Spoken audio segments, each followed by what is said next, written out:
World War II played host to many horrific battles, but one in particular stands out for its gruesome horror: the Battle of Ramree Island. It was 1945.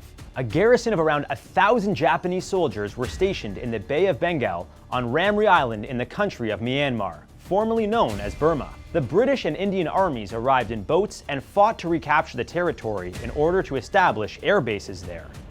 While the Japanese put up a good fight along the island's edge, they were outnumbered and outgunned by the Allied forces. The British had Royal Navy warships, bomber planes, and over 6,000 ground troops. But the Japanese weren't willing to give up so easily. Sticking to the Bushido Code, created in the age of the samurai, the Japanese were determined to serve their emperor. Surrender was not an option. Their captain ordered the troops to retreat inland to join forces with a larger Imperial unit in the middle of the island. That decision would prove to be fatal, leading to a frightening bloodbath. To get to the middle of the island, the Japanese troops had to slog through 16 kilometers of dense, muddy mangrove swamps packed with venomous snakes, deadly spiders, scorpions, and swarms of disease-carrying mosquitoes. But that's not all. What turned their trip into a nightmare were their deadly encounters with a massive population of hungry, saltwater crocodiles lurking in the water. It was considered the deadliest crocodile attack in history.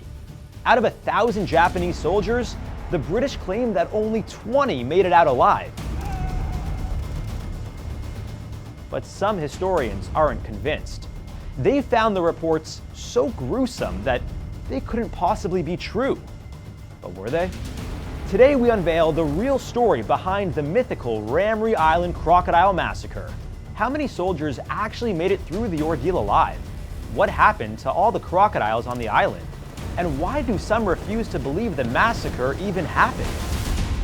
According to local villagers conscripted by the Japanese army, the march into the swamps was a true nightmare. With little or no access to fresh water, desperate soldiers resorted to drinking salt water. Many were severely dehydrated, wounded, and succumbed to dysentery. Mosquitoes in the area may have also contributed to their illness. Driven by hunger, dehydration, and sickness, some Imperial soldiers attempted to swim across the channel that separates the island from the mainland. Many of them died from drowning and shark attacks. The naturalist Bruce Stanley Wright, who was with the British troops at the time, estimated that there were at least 100 saltwater crocodiles in those swamps, and they were on high alert because of the noise of warfare and the smell of blood. Witnesses claimed the crocodiles' feasting lasted for days.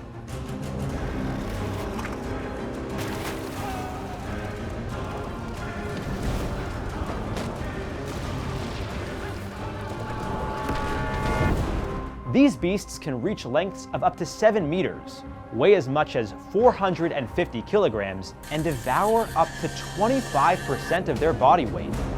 A sturdy 100-kilogram human adult is a full-course meal for them. They're opportunistic predators who lurk beneath the surface of the water until prey enter their territory. They'll feed on just about anything that moves, from a hefty water buffalo to a shark, or unfortunately, unsuspecting humans. On average, crocodiles kill around 1,000 humans a year. So a group of sick, desperate, and exhausted soldiers would be an easy meal for them. These predators are particularly active at night, so the most gruesome episodes of the massacre went down in the dark. Fleeing from British gunfire, the Japanese stumbled into ponds, trudging slowly in the mud. One by one, they began getting picked off by the merciless crocs. According to Bruce Stanley Wright, he recalls one night as the absolute worst of them.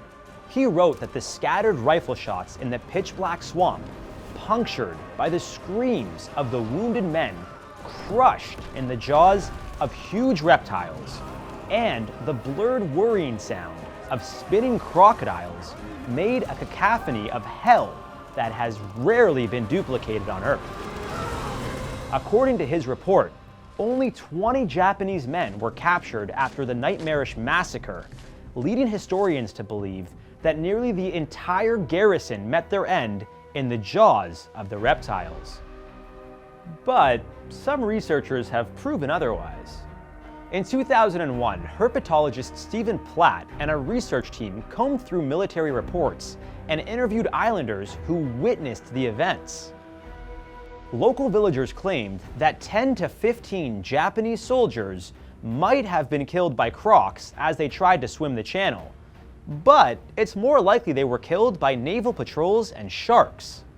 They published an article detailing the well-documented deaths of nearly the entire garrison.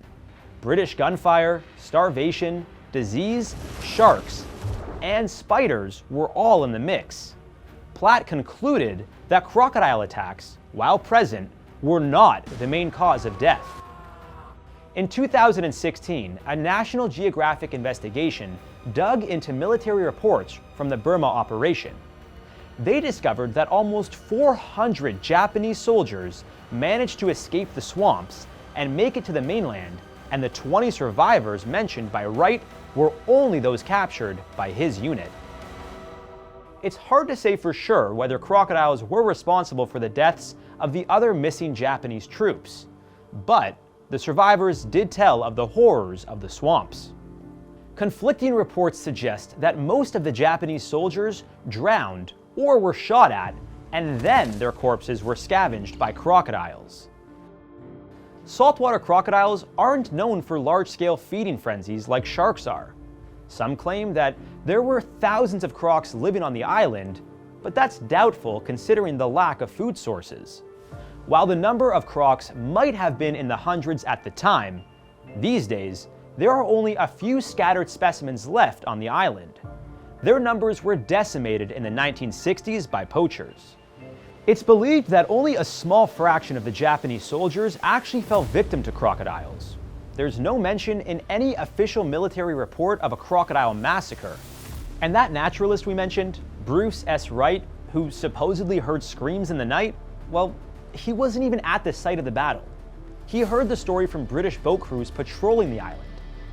Regardless, you definitely don't want to come face to face with one of these beasts in the water. Steer clear of areas they're known to lurk. And if you happen to fall off your boat and into the water, try to get back on board quickly and calmly. Splashing around will only attract them. Even experts like the legendary crocodile hunter Steve Irwin have fallen victim to wildlife in the blink of an eye. Want to know how this conservation icon met his end doing what he loved most? Well, buckle up and keep watching here on How to Survive.